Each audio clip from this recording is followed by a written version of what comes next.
Well, good morning, Glories. It is Teresa with Indigo Moon Arts, and we're going to be doing something a little bit different today, which is what I'm going to call experimentation.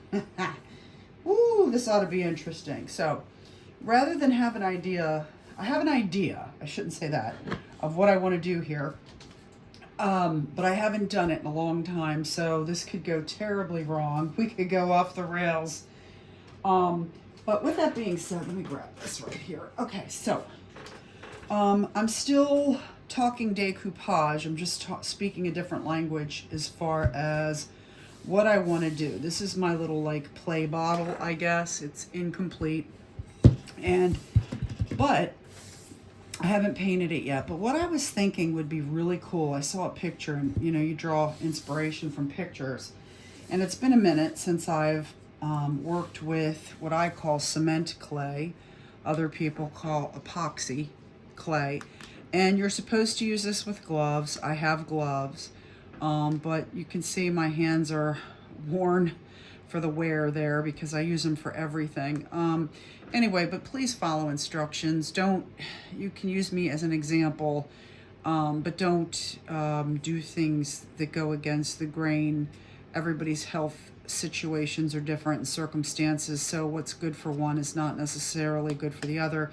So follow the instructions for ventilation, for use, tools, hands, whatever.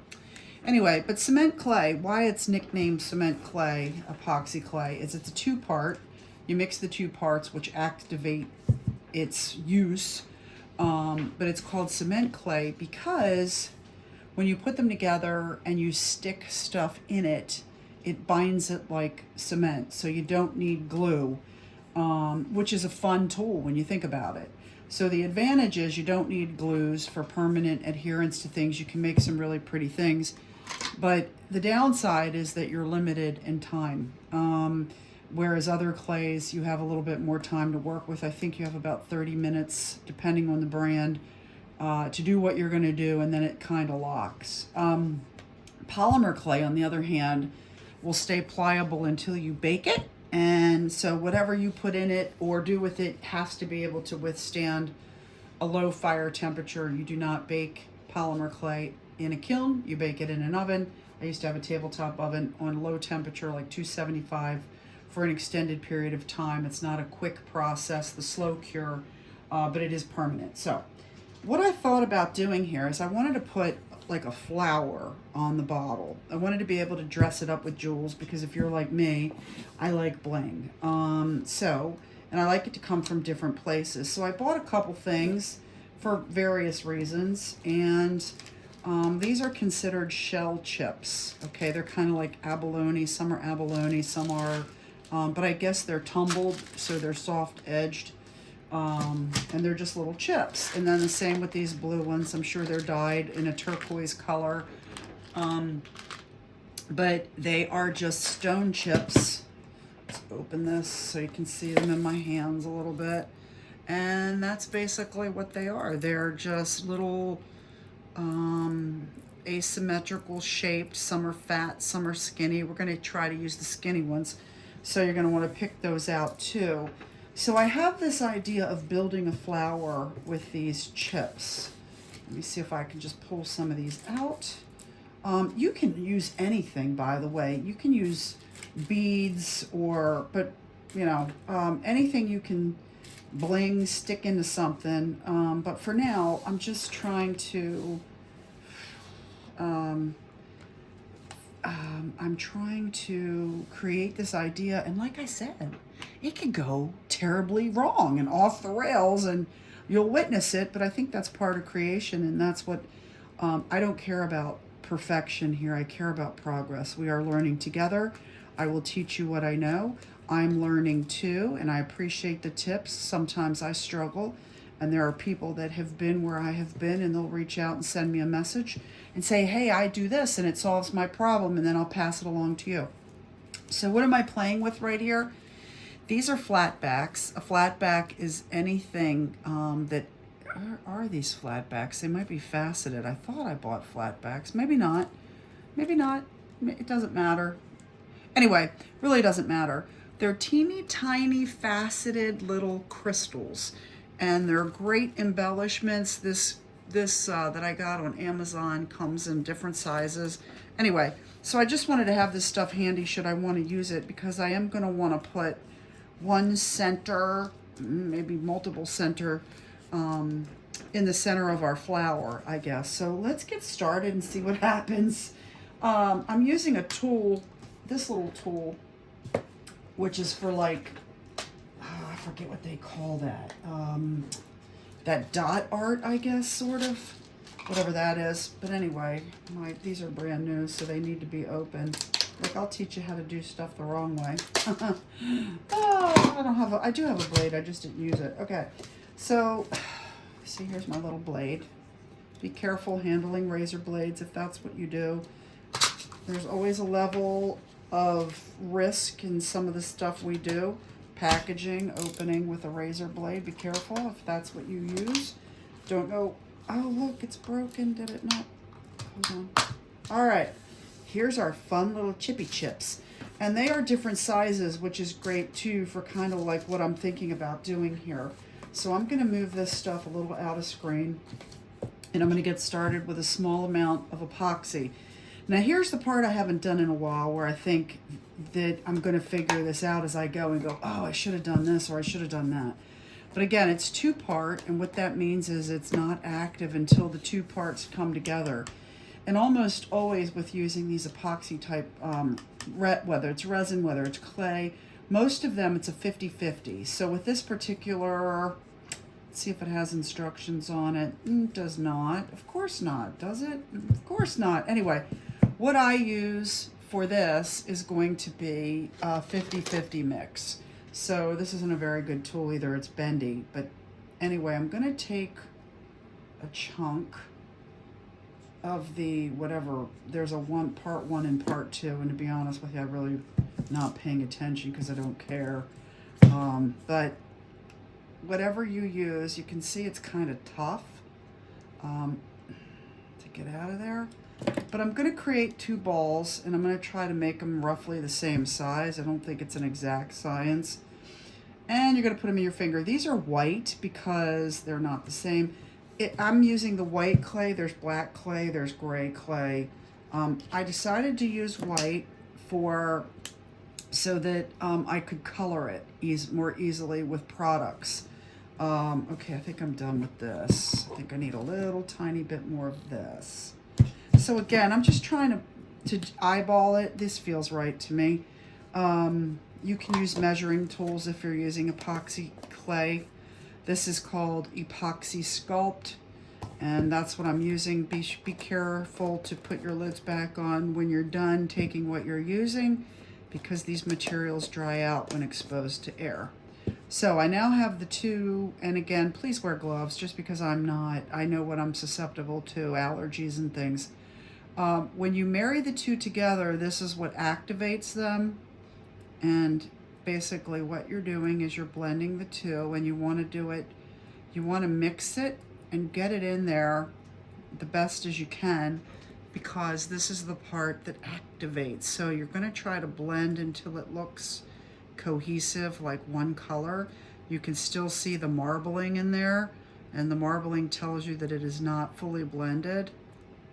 Again, and the problem with using white and using your hands, and it will pick up anything. So you can see it's not a true white too. It's like a beige and a white. But anyway, this is strictly so I can use powders, pigment powders, or pan pastels. Pan pastels are like art craft level eyeshadows, sort of. These are pan pastels. They're expensive, but man, are they cool. Great for clay work. Might get into those. We'll see if that works out for us. And then the acrylic powders, I forget what they're called. I have a bunch of them. Anyway, I don't have them out right now, but I'm continuing to blend this as I sit here and jibba jabba. It feels to me like it's almost blended, and I'm looking for marbling. As they're marbling, I can already feel its texture changing a little bit. So what I'm going to do, and I had a lot of polymer clay experience, so I have really good muscle memory when it comes to working with clay. But this is the part where I wasn't quite sure what I was going to do.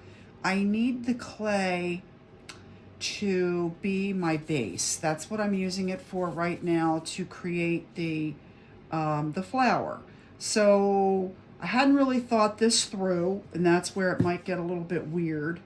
But I'm just going to create a flat base because I'm just having difficulty in my mind imagining it any other way. But again, this is a base. Now, what I could do, if this jar was done, here's the thing. This might going to be my experimental bottle. If the epoxy works the way it should cement itself to this bottle. So if you're going to do something like this, I'm using this as an experiment bottle. I will use this time and time again to show you stuff, so it will become a kind of strange version of itself. But anyway, if the epoxy clay sculpt works as it should, this will become a permanent entity on this bottle within the half hour. So now what I'm going to do, pretty simply, is I want to create this flower. I probably used too much clay. I'm okay with that for now. But you just stick, let me see which way I like. You just stick the chips into the clay. And these should become permanent when it dries or cures or what have you. So this is what we're doing. Again, it's not going to look as great not being on a finished bottle, of course, but can you see what I'm doing there? I am creating a petals, floral petals. This is kind of hard to do sometimes. The teaching part of this often throws me off because I'm busy. But anyway, I'm just going to go along here and show you what I'm doing. Again, I use too much, but it's for the purpose of teaching. This is just, think of the many things that you can do with this epoxy sculpt. See, I don't need all that. I could probably cut some off. But again, you can paint it. Now, I'm actually doing this center on purpose, the way I'm doing it. I was going to put one of those, you could put a bead, like I think this is going to be too big, but I was going to put a blingy bead like in the center. I'm going to show you how to color it. But again, the problem with this is that you have limited time to use it. So you kind of have to have your plan mapped out, and you need to move forward, right? I'm going to get, so here's what I'm going to do. Just because I want to work pretty fast here. I'm going to get a bead out. My beads. I pulled everything out already. Tools, molds, beads. All right, so here's what I'm going to do. I'm going to show you just because I'm going to waste a bead. But let's say you want a really pretty center. Okay.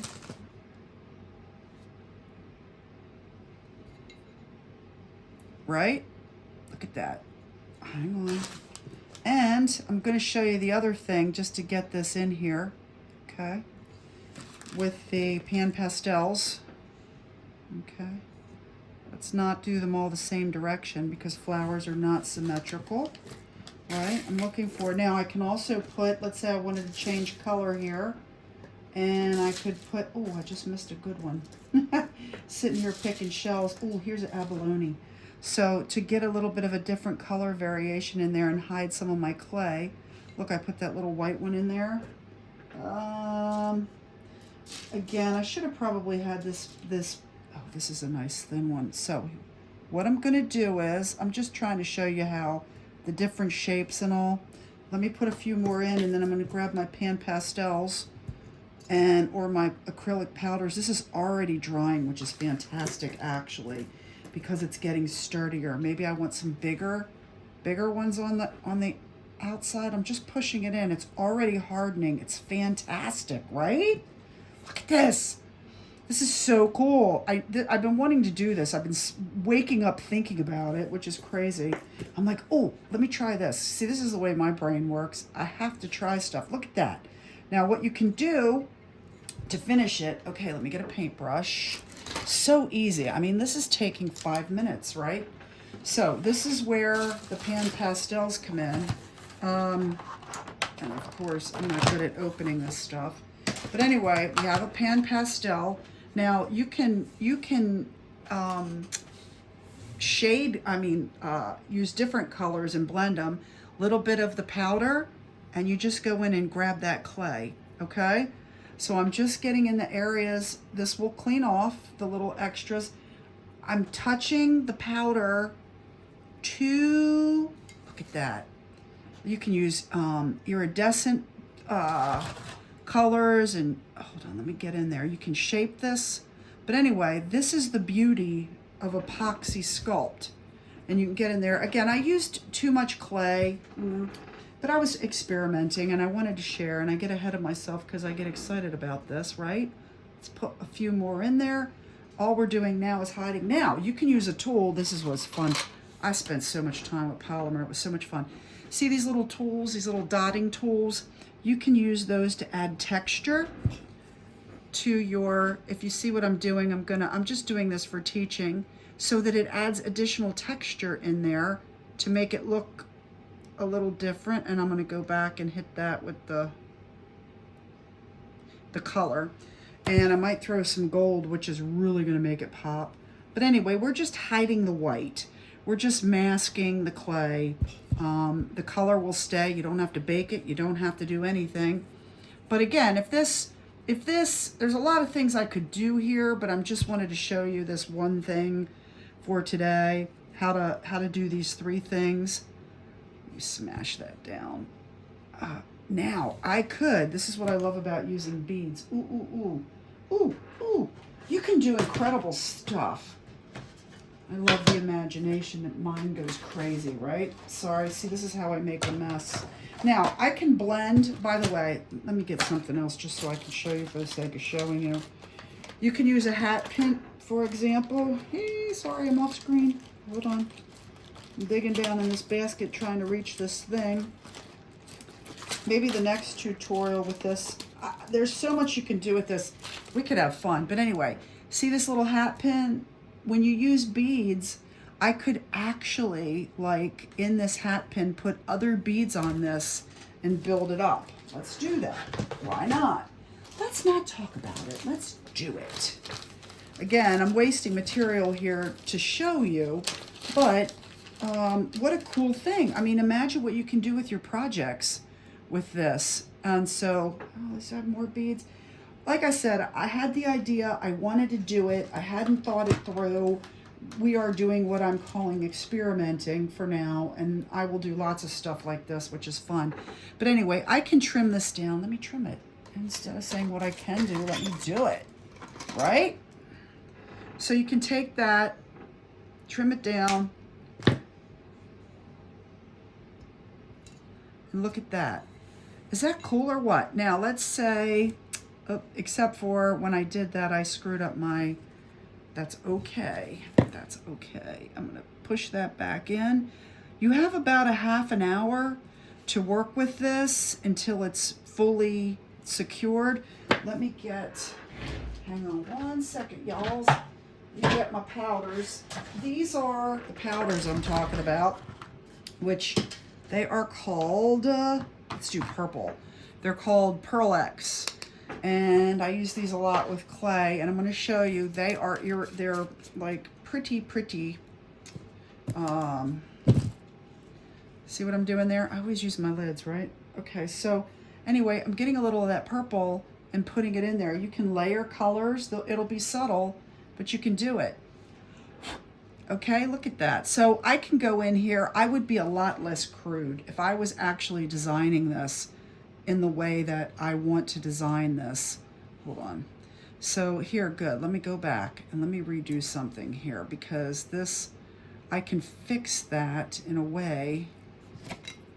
Where's my tools? Right?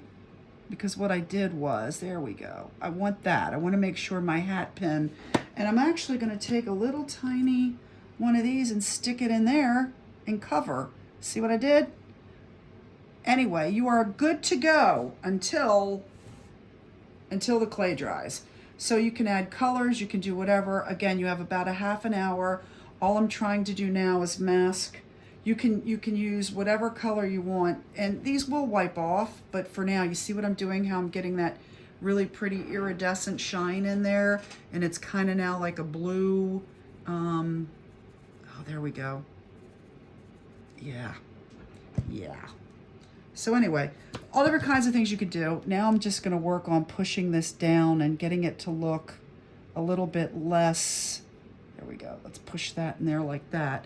It should be staggered and layered, but this was just a quick little teaching. Pushing that in, pushing that in, pushing that in. Sometimes if you give something texture, it looks intentional to hide stuff, to mask stuff, but this is what we have. Let me pull him forward. Pull him forward. So let me know what you think. But we've created this fabulous, fabulous flower on this bottle, if you can see it, right? It's amazing. How long did it take me? Like not even 10 minutes. So there's that aspect. It's an easy accomplishment. You can texture, you can use stamps, you can use all kinds of stuff, and it'll clean up. But anyway, I just really wanted to do this, and you can also use more clay. How about that? I don't know. I'd like to know what y'all think. You can keep at it. I can keep adding some additional layers of, yeah, there we go. So where it doesn't work now, it is starting to dry, and my, anything I add after that could start becoming problematic because you have to honor the time. But how about that? I'm going to take a picture. Again, this was just an educational video. I might actually do a bottle where I put this on and then show you the tutorial. But how about that? Happy Monday. Happy, welcome to my creation station. Just show you one more time. It looks really great from far. I'm going to show you something like this on a finished bottle where I'm not just showing, I'm actually refining and really putting in the work to make it something beautiful. But I used to make all kinds of stuff. You can build not molds. Gosh, the word escapes me. You can build structures and coat them with the clay and create animals and stuff like that. Anyway, thanks so much for joining me. I love you guys. Take care. Have a great Monday, and follow me. Bye-bye.